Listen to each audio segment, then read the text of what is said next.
Much mulch magically makes my maters' mulch more manageable. Many materials make good mulches, but we mostly use old hay. We roll up over 100 rolls of hay every year, and the garden gets what the cattle don't eat. Besides supplying carbon, a mulch keeps the soil soft, moist, and weed-free. We use a 4-pronged potato hoe and a pitchfork to peel off layers from the roll. Then we flip the inner Tootsie Roll over and place the layers of hay between the plants, about 8 inches deep. A tomato will rot if it touches the ground, but not if it lays on hay. July here on the farm offers lots of pretty flowers and these yellow patty pan summer squashes. The squashes really like a mulch because it keeps the ground underneath loose, friable, and moist. We pick the summer squash daily so that they don't get big. When a summer squash produces a mature seed, the desire to reproduce dwindles and then the plant quits producing. Square bales are much easier to deal with than those big round ones. Here we're taking books of hay and laying them down between our early celery and a later planting which will come on in the fall. This Swiss chard has been cut several times this spring, always springing back with more leaves. The mulch will keep the ground cooler during summer, and the Swiss chard will come back and supply us with many more cuttings of leaves next fall. Cucumbers also love a mulch to lay on because they're less likely to rot when they're laying on hay rather than laying on the dirt. We want to keep them in a state of wanting to produce seed, so we always pick them and keep them from making a real big one. I like to let the ground warm up thoroughly before I lay a mulch down on these heat-loving plants. Mulching makes the garden prettier, especially around the flowers. I like to lay it on thick enough, maybe 8 inches to a foot deep, where it will last all season long. If some weeds do sprout up, we simply grab some of the hay and throw it on top of them. Any organic material can be used as a mulch.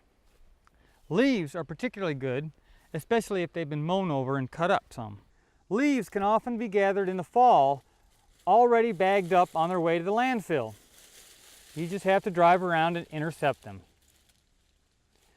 Leaves make a particularly valuable mold on them as they rot because the trees are gathering up minerals from deep down in the soil. Raspberries in particular love to be mulched with leaves. The folks clearing around electric lines produce mountains of wood chips and are happy to pile them up on the nearest organic farm. Wood chips have tannic acid in them, so we like to let them set for a while before we use them to let the tannic acid leach out. Blueberries love acid soil, so we mulch them with wood chips. They're shallow rooted and appreciate the moisture that the wood chips conserve. Most garden crops love a more neutral pH, so we let the wood chips thoroughly rot down for several years before we use them on a plant like sweet basil. Wood chips and rotten sawdust encourage fungal activity, visible as long white fibers on the wood chip products. Wood chips have a high carbon to nitrogen ratio, hence they can rob nitrogen from your soil. We only use wood chips where we've applied plenty of biodynamic compost to the soil so that it has enough nitrogen to not only grow the crop, but help rot down the wood chips. Here we are experimenting with an inorganic mulch, black plastic. This is 2.5 mil thick and is keeping cantaloupes, crenshaws, and casabas weed-free. Melons are hard to weed without stepping on the vines. We laid old boards down to hold the plastic in place and then cut holes 5 feet apart and made the hills to plant in. The watermelon patch had the holes dug, composted, and hilled before we laid this 6 mil plastic down. I think this was easier than putting the plastic down and then making the hills like we did in the cantaloupe patch. Look how weed-free that is.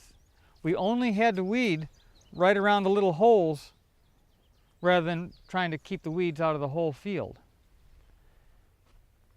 We plan to pull that plastic up as soon as the watermelons are harvested.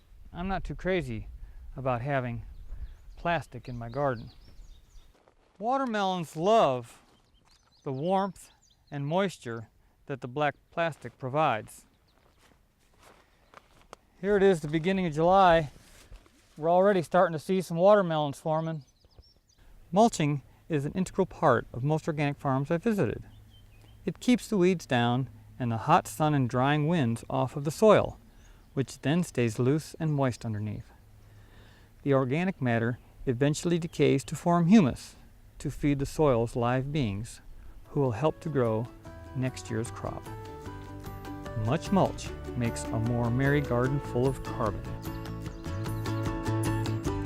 For inspiring garden tours, growing tips, and garden projects, visit our website at volunteergardener.org or on YouTube at the Volunteer Gardener channel, and like us on Facebook.